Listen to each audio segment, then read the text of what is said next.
Sungguh luar biasa bumi kita dapat bertahan sampai sekarang ini setelah banyak bencana besar telah terjadi atau yang hampir terjadi. Daripada kita melihat prediksi atau ramalan-ramalan tentang berakhirnya dunia seperti yang sempat terjadi tahun 2012, lebih baik kita melihat fakta sejarah tentang 8 kali dunia hampir berakhir, baik karena bencana alam ataupun ulah manusia.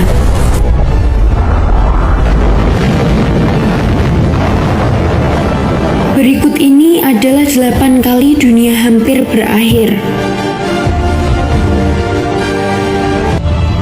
Yang pertama, sistem komunikasi terputus. Tepatnya tanggal 24 November 1961, dunia hampir saja hancur menjadi debu oleh bom nuklir hanya karena gagalnya sistem komunikasi. Markas besar strategi Angkatan Udara Amerika tidak dapat mendapatkan kontak dengan 3 pangkalannya dan menduga ini adalah serangan musuh.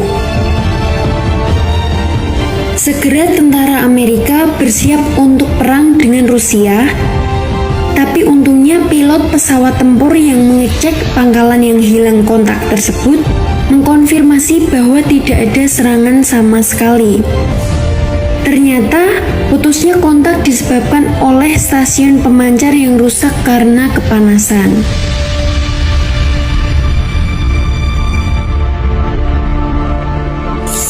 Yang kedua, Gunung Tambora meletus. The most eruption in the world.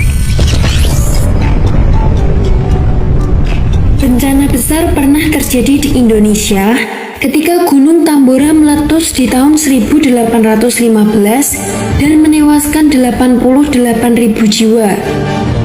Gunung itu mengeluarkan debu dan batu sejauh 175 km kubik dan menyebabkan beragam bencana lain, seperti tornado atau angin puyuh sampai tsunami setinggi 4,6 meter.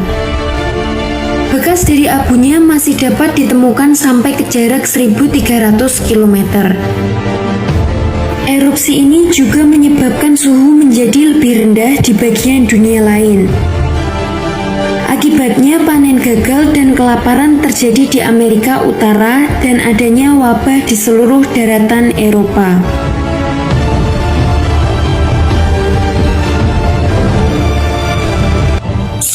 Yang ketiga, peristiwa Carrington.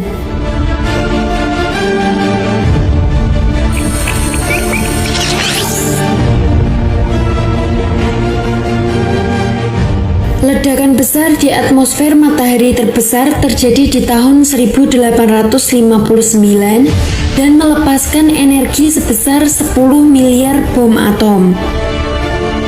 Radiasi yang dihasilkan menyebabkan badai geomagnetik dan melumpuhkan semua peralatan listrik di bumi.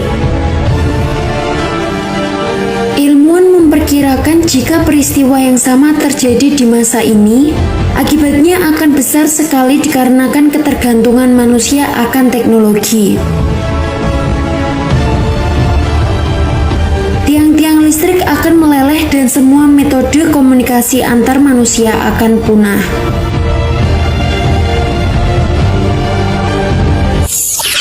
Yang keempat, The Black Death. The Black Death adalah wabah yang menghantui abad ke-14 dan telah menewaskan sekurangnya 75 juta jiwa. Wabah ini disebabkan oleh kutu tikus dan mampu membunuh manusia dalam waktu 3 hari saja. Setelah terkena penyakit ini, korban akan demam dan mengalami pembengkakan kelenjar getah bening sampai akhirnya pecah. Bayangkan jika bencana serupa terjadi di zaman sekarang.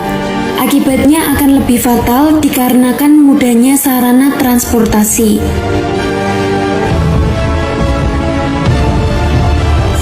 Yang kelima, Komet Bonilla.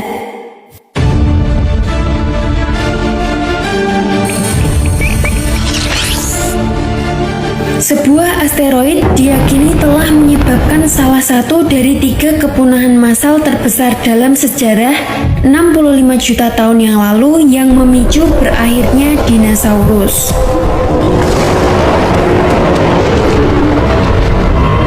Pada tahun 1883, seorang astronomer bernama Joseph Bonilla mencatat ada sekitar 450 objek yang melintasi matahari. Penemuannya ini diajukan oleh komunitas ilmuwan dan segera dilupakan. Namun di tahun 2011, ilmuwan yang mempelajari penemuan Bonilla ini menemukan fakta mengerikan di balik observasinya. Objek yang melintas tersebut adalah sisa-sisa pecahan dari komet sebesar 1 miliar metrik. Tiap pecahan lebarnya kira-kira 800 meter.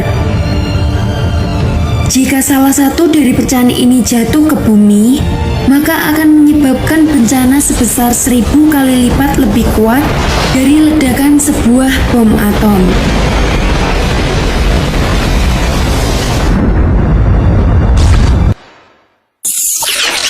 Yang keenam, flu Spanyol.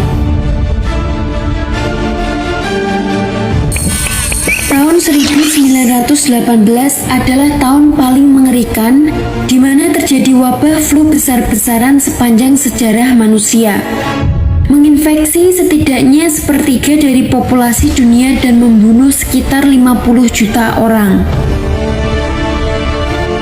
Virus flu ini sanggup membunuh hanya dalam waktu beberapa jam saja setelah munculnya gejala pertama. Virus ini akan memenuhi paru-paru dengan cairan dan membuat korban kehabisan nafas. Ilmuwan secara sengaja membuat ulang virus flu ini di tahun 2014 dan menginfeksi tikus percobaannya. Virus ini mampu menyebar ke hewan percobaan lainnya dengan sangat mudah. Ilmuwan berkesimpulan jika virus ini menginfeksi manusia, maka akibatnya akan sama seperti apa yang pernah terjadi. Yang ketujuh, misi Kuba. Can be none other than to provide a nuclear strike capability against the Western Hemisphere. Ketika Amerika menutup kawasan laut untuk mencegah pihak Uni Soviet membangun pangkalan nuklir di Kuba, pemimpin Soviet Khrushchev menganggap perbuatan Amerika ini sebagai tanda perang. Selama 13 hari di tahun 1962, kedua belah pihak mempersiapkan senjata nuklir dan nampaknya perang nuklir segera akan terjadi. Bahkan Presiden Kennedy telah mengungsi ke kubu perlindungan bawah tanah. Ketegangan ini akhirnya mereda setelah Uni Soviet setuju untuk membongkar pangkalannya di Kuba dan setelah Amerika berjanji untuk menghentikan blokadenya dan membongkar pangkalannya di Turki. Yang terakhir, alarm nuklir palsu.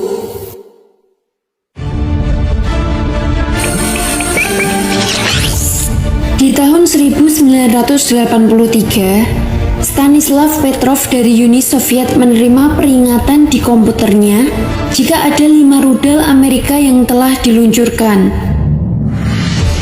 Prosedur yang seharusnya dilakukan adalah melaporkan serangan ini kepada atasannya, dan jika Petrov melakukannya maka sudah pasti Soviet akan melancarkan serangan balasan dan membawa kita semua ke dalam perang nuklir. Tapi Petrov tidak melakukan itu. Dia mengikuti firasatnya dan memutuskan bahwa peringatan ini salah. Ternyata perasaannya benar. Peringatan yang muncul di komputer adalah karena satelit Soviet sinar pantulan matahari sebagai rudal.